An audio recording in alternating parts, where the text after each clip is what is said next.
Sinquerim beach खूपच सुंदर आणि इथून सनसेटचा व्ह्यू जो आहे तो फार सुंदर असतो. मी जेव्हा जेव्हा गोव्याला येतो तेव्हा या बीचला अवश्यच भेट देतो, कारण हा बीच आपला फेवरेट बीच आहे. इथून जो संध्याकाळचा व्ह्यू असतो ना तो खूपच सुंदर आहे. बीचकडे जर बघितलं तर शांत आणि सुंदर बीच आपल्याला दिसतो आणि हा समोर सनसेट. आपण या छोट्याशा पोर्टवर जाऊन आणखीन थोडंसं क्लोजअपमध्ये व्हिडिओज घेऊया. सिकेरियम बीचवर लोअर फोर्ट आगडा बघण्यासाठी लोकांची खूपच गर्दी आहे. चारही बाजूने आपण बघू शकतो लोकांचा क्राऊड इकडे खूपच दिसत आहे.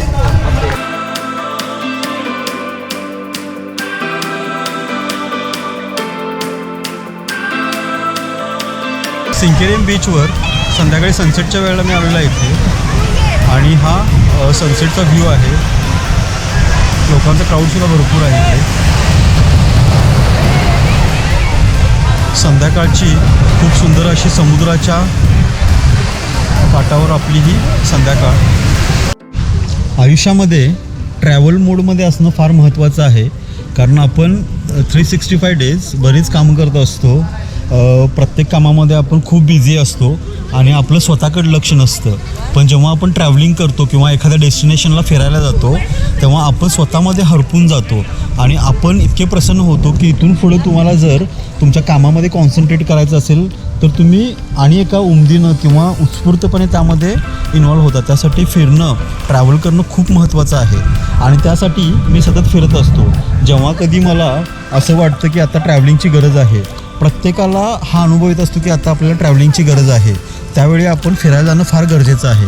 आणि आज मी जिकडं आलेलो आहे ते डेस्टिनेशन आहे गोवा. आणि गोवा कोणाला नाही आवडणार, गोवा तर सर्वांना आवडतो.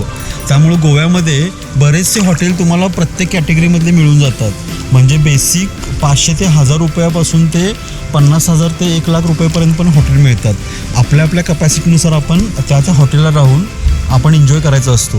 गोव्यामध्ये बघण्यासारखे बरेचसे स्पॉट आहेत, पण आपल्याला आपलं एन्जॉय करण्यासाठी तुम्ही हॉटेल एन्जॉय करा, एखादा बीच एन्जॉय करा किंवा एखाद्या किल्ल्यावर किंवा एखाद्या चर्चमध्ये जाऊनसुद्धा तुम्ही गोव्यामध्ये एन्जॉय करू शकता.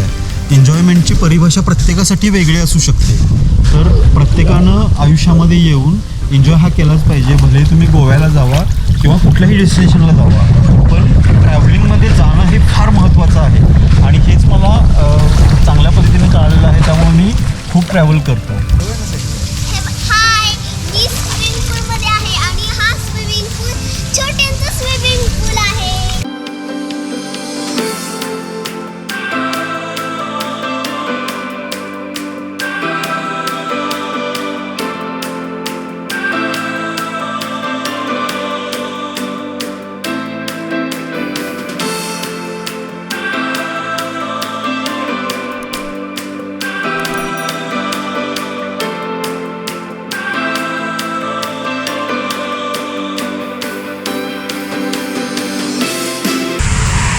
गोव्याला जाताना किंवा गोव्यावरून येताना हा कोकण एरिया असल्यामुळे महाराष्ट्रामध्ये आपल्याला आंबे खूप छान मिळतात. देवगडचा हापूस आंबा खूपच छान असतो. तर रस्त्यामध्ये आता मी इथे देवगड हापूस आंबा बघितलेला आहे. तर खूप चांगल्या क्वालिटीचे आणि 1 नंबरचे देवगड हापूस आंबे इथे मिळतात. तर इथे आल्यानंतर तुम्ही देवगड हापूस आंबा नक्की घेऊ शकता.